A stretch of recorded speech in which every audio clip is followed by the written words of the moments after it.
तो सुना आपने संजय सिंह क्या कह रहे हैं, मनोज तिवारी क्या कह रहे हैं, अपने अपने उनके रुख हैं। लेकिन आपको ये बताएं कि ऐसा लग रहा है कि तल्खी ये नई नहीं है, काफी पहले से थी। क्योंकि एक घटना अब आपको बताने जा रहे हैं जो इस ओर इशारा देती है, ये कहीं इंडिकेट करती है। आपको बताते हैं, देखिए 15 अगस्त को गहलोत और पार्टी में दूरी नजर आई थी। कैसे? केजरीवाल दरअसल चाहते थे कि आतिशी तिरंगा फहराएं। आप समझ रहे हैं कि उन्हें ही मुख्यमंत्री बनाया, तो उन पर भरोसा ज्यादा था केजरीवाल को। लेकिन एलजी ने कैलाश गहलोत को इसके लिए चुना, ध्वजारोहण के लिए। और 15 अगस्त को ऐसे में कैलाश गहलोत काफी भावुक नजर आए थे, काफी इमोशनल दिख रहे थे। कैलाश गहलोत के देखिए एलजी से भी अच्छे संबंध रहे हैं। अभी तक एलजी ने कभी उन पर प्रश्न नहीं खड़े किए, कभी उनकी जो फाइल है वो राजभवन में फंसी नहीं, सारा काम स्मूथली चल रहा है, अच्छे से चल रहा है। ऐसे में ये समझ में आता है कि अच्छे संबंध थे। और कैलाश गहलोत का नाम आपको याद होगा, जब अरविंद केजरीवाल ने कहा था कि कोई और चेहरा बनेगा, तब आतिशी सिंह के अलावा, सौरभ भारद्वाज के अलावा कैलाश गहलोत का नाम भी सीएम पद की रेस में आगे था। उनको लेकर भी ये कहा जा रहा था कि वो भी मुख्यमंत्री हो सकते हैं। लेकिन केजरीवाल ने आतिशी सिंह को यहां दिल्ली का मुख्यमंत्री बनाया। और ऐसे में लग रहा है कि तभी से थोड़ी तल्खी थी जो धीरे धीरे बढ़ते बढ़ते यहां तक पहुंच गई है। लेकिन ऐसा नहीं है कि सिर्फ यहां पर गहलोत ही इकलौते नेता हैं जिन्होंने आम आदमी पार्टी से अलग रास्ता चुना है। कई ऐसे नेता हैं जिन्होंने अलग रास्ता चुना है, आगे बढ़े हैं। आपको जरा बता देते हैं, वो जानकारी भी आपके सामने रख देते हैं। चलिए देखिए, इसके अलावा आपको बताएं, नवंबर 2024 अभी जो घटना हुई है, जो अब बहुत असर भी इसलिए डालने वाली, क्योंकि बहुत कम वक्त बताया चुनाव में, अगले साल ही मार्च अप्रैल में चुनाव होने हैं। और ऐसे में कुछ ही महीनों को लेकर देखिए यहाँ पर कैलाश गहलोत का जाना बहुत बड़ी समस्या खड़ा कर सकता है आम आदमी पार्टी के। लेकिन इससे पहले सितंबर 2024 में क्या हुआ, राजेंद्र पाल गौतम है, पूर्व मंत्री रह चुके हैं, विधायक रह चुके हैं, उन्होंने भी बाहर का रास्ता अख्तियार किया, उन्होंने भी इस्तीफा दे दिया। इसके अलावा राजकुमार आनंद ने भी अप्रैल 2024 में आम आदमी पार्टी और कैबिनेट मंत्री होते हुए इस्तीफा दे दिया था, तो उन्होंने भी रास्ता चुन लिया था। तो ये वो 3 चेहरे हैं जो इस साल में कहीं ना कहीं डेंट दे चुके हैं। लेकिन आप ये समझिए कि जो इस्तीफा हुआ है उसको लेकर अब प्रश्न तो पूछे जाएंगे, क्योंकि अब ये भी चुनावी राज्य होने वाला है कुछ देर में। महाराष्ट्र और झारखंड के चुनावों के बाद यहीं पर सबकी निगाहें हैं। ऐसे में बीजेपी प्रश्न पूछ ही रही है। वीरेंद्र सचदेवा जो दिल्ली के यहाँ पर प्रदेश अध्यक्ष हैं भारतीय जनता पार्टी के, वो कह रहे हैं कि ये कोई नई बात नहीं है। सुनिए जरा। वीरेंद्र जी, कैलाश गहलोत ने भी अब इस्तीफा दे दिया और उन्होंने कई मुद्दों को अपने इस्तीफा पत्र में उठाया है। उन्होंने जिन मुद्दों को उठाया, ये वो मुद्दे हैं जो भारतीय जनता पार्टी पिछले कई सालों से दिल्ली की जनता की आवाज़ बनकर उठा रही थी कि कैसे अरविंद केजरीवाल तुमने दिल्ली को लूटने का काम किया है। उन्होंने शीश महल का जिक्र किया। शीश महल भ्रष्टाचार का वो सबसे बड़ा अड्डा जो सारी दुनिया को दिखाई देता है कि कैसे अरविंद केजरीवाल तुमने लूटा है हमें, कैसे दिल्ली की जनता की काली गाड़ी कमाई को तुमने लूट के अपनी अय्याशी का सामान जुटाया, वो शीश महल है। उन्होंने यमुना का मुद्दा लिखा, यमुना की सफाई का मुद्दा हम लगातार उठाते रहे। तो ऐसे अनेक मुद्दे हैं जो अरविंद केजरीवाल सरकार ने भ्रष्टाचारी शासन को स्थापित करने के लिए दिल्ली को लूटने का जो षड्यंत्र किया है, उसका परिणाम है जो आज कैलाश गहलोत उनको छोड़ के अलग हुए हैं। कैलाश गहलोत ने यह भी कहा है कि हमारा आधे से ज्यादा समय केंद्र सरकार से लड़ाई में चले जाता है और ना ही हम आम लोगों की भलाई, आम लोगों के विकास की बात कर पाते हैं। पिछले 10 सालों में अरविंद केजरीवाल ने आम लोगों के लिए कुछ किया नहीं है और ये दर्द कैलाश गहलोत की चिट्ठी में दिखाई दे रहा है। वही देखिए, आम आदमी पार्टी अब ये कह रही है कि गहलोत दरअसल प्रश्नों के घेरे में थे, सवालों के घेरे में थे पहले से। आम आदमी पार्टी का दावा क्या है कैलाश गहलोत को लेकर, आपको बताते हैं। इस्तीफे के बाद आम आदमी पार्टी अब ये कहती दिखाई दे रही है कि बीजेपी के दबाव में ही कैलाश गहलोत ने ये कदम उठाया है, इस्तीफा दिया है। उन्होंने ये फैसला इसीलिए लिया है। दिल्ली शराब घोटाले में कैलाश गहलोत का नाम आया था, आपको ये भी जानकारी दे दें। और शराब नीति बनाने वाली टीम में ऐसा कहा जाता है कि कैलाश गहलोत भी हिस्सा थे उस टीम का।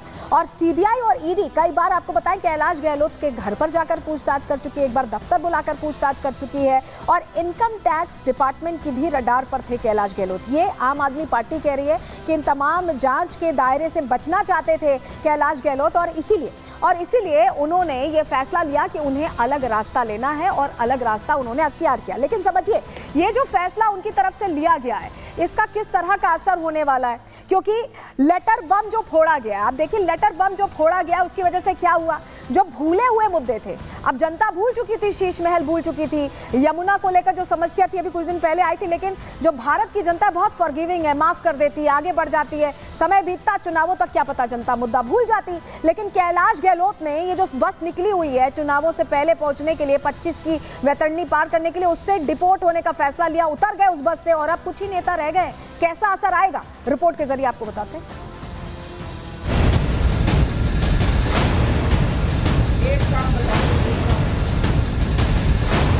दिल्ली में अगले साल होने वाले विधानसभा चुनाव से ठीक पहले आम आदमी पार्टी को तगड़ा झटका लगा। खुद को अरविंद केजरीवाल का हनुमान बताने वाले कैबिनेट मंत्री कैलाश गहलोत ने पार्टी छोड़ने का ऐलान कर दिया। कैलाश गहलोत ने अपने पद से इस्तीफा देने के साथ ही एक लेटर बम भी फोड़ा है। पार्टी छोड़ने के पीछे कैलाश गहलोत ने जो वजह बताई है वो आम आदमी पार्टी की चुनावी मुश्किलों को बढ़ाने वाली है। आम आदमी पार्टी का शीश महल जैसा मुद्दा जो लगभग ठंडा पड़ चुका था, उसे एक बार फिर गहलोत ने अपने लेटर बम से सुलगा दिया है। जिस यमुना की सफाई को आम आदमी पार्टी ने मुद्दा बनाया था, कैलाश ने उसी मुद्दे के जरिए आम आदमी पार्टी की सियासी सफाई की नींव रख दी है। अरविंद केजरीवाल जी और आम आदमी पार्टी पर सवाल उठाएं कि किन वादों के साथ, किन बड़ी बड़ी बातें करके जनता के सामने आए थे और कहां से कहां आ गए। बड़े बड़े वादे किए, उन वादों पे काम नहीं हुआ, उल्टा भ्रष्टाचार के गंभीर आरोप हैं। तो बातें बहुत उन्होंने किया, काम तो किया नहीं। और जब उनसे प्रश्न उठाए जाते हैं तो या तो बहाने बनाते हैं या किसी और पे वार करते हैं। अब इस परिस्थिति में यदि उनके सहयोगी जो उनके साथ लंबे समय से हैं वो उनका साथ छोड़ना चाहते हैं तो इसका जवाब तो आम आदमी पार्टी को ही देना पड़ेगा। मंत्री बनने पर कैलाश गहलोत ने खुद को केजरीवाल का हनुमान बताया था, पार्टी को आगे ले जाने का बीड़ा उठाया था, आम आदमी बनकर आम आदमी की सेवा की कसम खाई थी। लेकिन चुनावों से ठीक पहले आम आदमी पार्टी के हनुमान ने अपने राम से किनारा कर लिया और इस पर आप नेताओं के अपने दावे हैं। कैलाश जी के ऊपर आप देख रहे होंगे हर दिन उनको ईडी बुलाया जाता था, उनको आईटी की रेड उनको सामना करना पड़ रहा था। ईडी की भी रेड हुई है। तो उनके पास कोई रास्ता नहीं था, उनको भारतीय जनता पार्टी में ही जाना था। एक चीज इससे क्लियर हो गया कि भारतीय जनता पार्टी दिल्ली का चुनाव हार चुकी है। अगले साल दिल्ली में विधानसभा के चुनाव होंगे और चुनाव से ठीक पहले कैलाश गहलोत के इस्तीफे ने कयासों के बाजार को गर्म कर दिया है। जहां एक और सवाल किया जा रहा है कि क्या गहलोत बीजेपी का दामन थामेंगे, वहीं सवाल ये भी है कि कैलाश गहलोत के जाने से आम आदमी पार्टी को कितना डैमेज होगा। गहलोत ने सीधा सीधा आईना दिखाया है अरविंद केजरीवाल को और ये बताया है कि अरविंद केजरीवाल और उनका लुटेरों का गैंग जो दिल्ली की जनता को लूटने में लगा है, कैलाश गहलोत उसके भागीदार नहीं बनना चाहते। उन्होंने बताया कि कैसे शीश महल के नाम पर अरविंद केजरीवाल ने अपने अय्याशी का सामान जुटाया, दिल्ली की जनता के टैक्स के पैसे लगाकर उसको लूटने का काम किया और यमुना की सफाई पे 8500 करोड़ रुपए जो केंद्र सरकार ने दिए वो भी अरविंद केजरीवाल पी गए, लूट के ले गए। लेकिन दिल्ली को बद से बदतर करने का काम अरविंद केजरीवाल की सरकार ने किया और कैलाश गहलोत ने बड़ा साहसिक कदम उठाया, उसकी मैं सराहना करता हूँ। कैलाश गहलोत ने अगर आज किनारा कर लिया तो मुझे बहुत आश्चर्य नहीं है। इसका मतलब कि कहीं न कहीं कैलाश गहलोत अरविंद केजरीवाल के उस पाप नगरी में अपने को अब नहीं रखना चाहते हैं। कैलाश गहलोत नजफगढ़ विधानसभा सीट से लगातार 2 बार जीते हैं। नजफगढ़ के बारे में कहा जाता है कि यहां से कोई नेता दूसरी बार जीत नहीं सकता, लेकिन गहलोत ने यह कारनामा करके दिखाया जो कि ग्राउंड पर कैलाश गहलोत की पकड़ को दिखाता है। वहीं अरविंद केजरीवाल के बाद सीएम की रेस में कैलाश गहलोत का नाम होना उनके सियासी कद को बताने के लिए काफी है। ऐसे में देखना यह होगा कि कैलाश गहलोत का जाना चुनाव में आम आदमी पार्टी को कितना डेंट पहुंचाता है। Bureau report, Republic Bharat. और चलिए इस खबर पर ज्यादा जानकारी के साथ हमारे सहयोगी गणेश पाठक सीधे हमारे साथ जुड़ रहे हैं, उनका रुख कर लेते हैं। सुबह से इस खबर को ट्रैक कर रहे हैं गणेश, ऐसा लग रहा है कि आम आदमी पार्टी के अपने अब पराये हो गए। अब आम आदमी पार्टी पर विश्वास तो है नहीं, किस ओर जाने वाले हैं कैलाश?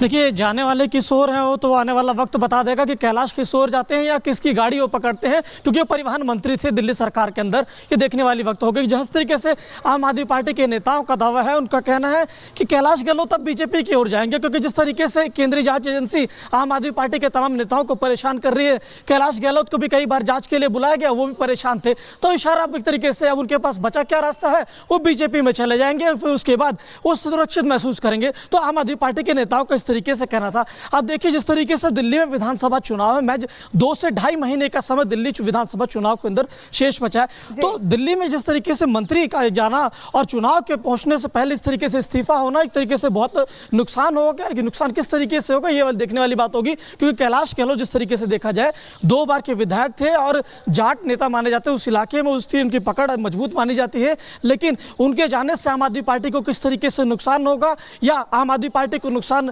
नहीं होगा, भरपाई कर ली जाएगी, ये आने वाला वक्त जो बताएगा, जनवरी या फरवरी के महीने में जब चुनाव होगा उस समय बताएगा। लेकिन जिस तरीके से अभी कैलाश गहलोत गए, उसके बाद जिस तरीके से जो विपक्ष है उस पर पूरी तरीके से निशाना साध रहा, कह रहा है कि जिस तरीके से जो आम आदमी पार्टी की आम आदमी बात करते थे, आज खुद उनके मंत्री ने किस तरीके से जो पूरा एक पत्र लिखा, करीबन 250 से 400 वर्ड का जो एक पूरा पत्र लिखा, उसमें कहा कि यमुना सफाई क्यों नहीं हो पाई। आम आदमी की बात करते थे तो आम आदमी से खास आदमी बन गए। शब्दों का जो वार किया है, ये अपने आप में बड़ा प्रहार साबित हो सकता है आम आदमी पार्टी के लिए इन चुनावों से पहले। बहुत शुक्रिया गणेश आपका जुड़ने के लिए और जानकारियां देने के लिए। तो देखिए, बड़ी बातें कह गए कैलाश गहलोत, लेकिन अब वो निकल चुके हैं और कहा जा रहा है कि बीजेपी के लिए निकल चुके हैं। लेकिन एक और चेहरा है, अनिल झा को आप यहाँ देख रहे हैं, जो बीजेपी से अब आ गए हैं अरविंद केजरीवाल के पास। जी हाँ, तो ये दूसरी बड़ी हलचल थी आज जो दिल्ली में देखने को मिली। पहली हलचल आप समझ गए, कैलाश गहलोत ने इस्तीफा दे दिया, और दूसरी बड़ी खबर, अरविंद केजरीवाल डबल कॉन्फिडेंस के साथ ये कहते हैं कि हम एक बड़े चेहरे को भारतीय जनता पार्टी के शामिल कराने जा रहे हैं आम आदमी पार्टी में, और उसके बाद प्रेस कॉन्फ्रेंस में दिखते हैं अनिल झा। लेकिन अब आप सोच रहे होंगे कि आखिर ये जो दूसरी बड़ी हलचल हुई है, इसमें क्या हुआ है, क्या होने वाला है, इसका निष्कर्ष क्या निकलने वाला है। चलिए, तमाम जो ये खबरें हैं इसकी जानकारी हम आपको दे देते हैं। दूसरी हलचल क्या हुई, अनिल झा की तस्वीर तो हमने आपको दिखा दी। दिल्ली की सियासत की ये आज दिन की दूसरी बड़ी खबर थी। आज हलचल दिन भर दिल्ली में ही दिखाई दी। मौसम ठंडा है लेकिन सियासत गर्म होती दिखाई दी। बीजेपी छोड़कर आम आदमी पार्टी में शामिल हो गए अनिल झा, हमने आपको जानकारी दी। और अरविंद केजरीवाल बाकायदा मौजूद रहे इस प्रेस कॉन्फ्रेंस में, उनकी मौजूदगी में शामिल कराया गया या ये कहीं की ज्वाइनिंग कराई गई। ये भी एक मैसेज देने की कोशिश है कि कैलाश गहलोत चले गए, इतना असर नहीं पड़ा है। आम आदमी पार्टी खुद को कॉन्फिडेंट दिखाना चाहती है। अनिल झा ने पार्टी की सदस्यता ग्रहण कर ली है और दिल्ली में पूर्वांचलियों के नेता हैं अनिल झा, और अच्छी खासी उनकी पकड़ है। देखिए, किराड़ी से पूर्व विधायक रहे और कहा जाता है कि यहाँ उनका दबदबा है। ऐसे में बीजेपी से अब अनिल झा इधर आ गए हैं, जहां कैलाश गहलोत उधर गए। ऐसा कहा जा रहा है कि बीजेपी में जाएंगे, हालांकि अभी रास्ता उन्होंने नहीं पकड़ा है, अभी तय नहीं हुआ है। लेकिन कम से कम अरविंद केजरीवाल खुद को कॉन्फिडेंट दिखाते यहाँ पर सुनाई भी दे रहे हैं, दिखाई भी दे रहे हैं। आपको सुनवाते हैं क्या कुछ कहा है। अनिल झा जी का आम आदमी पार्टी में तहे दिल से स्वागत करता हूं। अगर दिल्ली में पूर्वांचल का जिक्र किया जाए तो उनमें जितने सबसे बड़े नेता हैं उनमें से एक अनिल झा जी माने जाते हैं दिल्ली के अंदर, जिन्होंने पूर्वांचल समाज के लिए बहुत काम किया। चाहे वो सत्ता में रहे, चाहे वो सत्ता के बाहर रहे, उन्होंने हर वक्त पूर्वांचल समाज के लिए काम किया। माननीय अरविंद केजरीवाल जी के सामाजिक न्याय के जो नारा है, समतामूलक समाज के जो जनक हैं, जो पूर्वांचल दलित महादलित के लिए जो दिल्ली में अन्य पिछड़ा वर्ग के लिए काम किया है, खासकर अनऑथराइज कॉलोनियों में और झुग्गी बस्तियों के अंदर, मुझे लगता है कि ईमानदारी पूर्वक उन्होंने उस पर काम किया है। दिल्ली के अंदर जीवन गरीबों का, पिछड़ों का, दलितों का, पूर्वांचल के लोगों का अच्छा बने, हम उसके भी साथ हैं। अब ये दोनों चीज़ें मिल जाएंगी तो पूर्वांचल के लोगों को न्याय मिलेगा।